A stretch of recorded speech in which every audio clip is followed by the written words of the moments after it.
Yo, what's up sa inyo mga ka-inspire? Yan, sa sobrang higpit ng Poland ngayon mga ka-inspire ay yung tipong kapitbahay lang yung pupuntanan ay nakabelt bag pa. Ayan, ang laman niyan mga ka-inspire ay mga documents katulad ng passport, TRC at another supporting documents mga ka-inspire.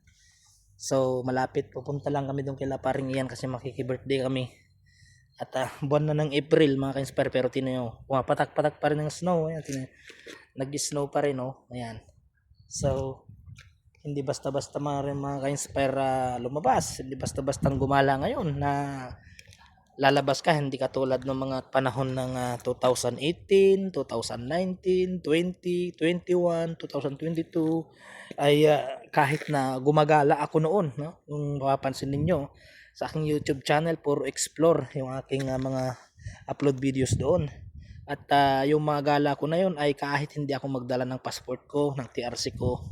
Kasi dati mga ka-inspire, kahit nakakasalubong pa namin ang mga police border ay hindi kami nati-check noon kasi kampante kami kasi way back noong mga time na yan mga ka-inspire ay ang pagkakilala sa ating mga Pilipino dito dati ay mga most friendly people, most happy people. Ngayon baliktad na mga ka-inspire. Tayo na po yung cheater, no? Dito sa Poland, tayo mga Pilipino ang pagkakilala na nila sa atin ay cheater. Ano pa yun? Ano pa yung iba na hindi magagandang pagkakilala sa atin ngayon dito sa Poland gawa nung mga nangyayari na mga issue sa ating mga kababayan dito, no? At may sadyang mga Pilipino talaga na gumagawa ng hindi maganda at hindi naaayon sa batas dito sa Poland.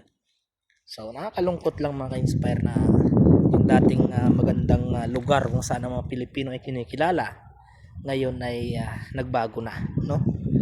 So ano na lang mga ka-inspire, maging aware na lang tayo sa lahat ng mga ipinapatupad nilang batas dito sa Poland. Ano man po yung mga batas na dapat sundin po natin, no? So yun lang mga ka-inspire, and God bless sa ating lahat.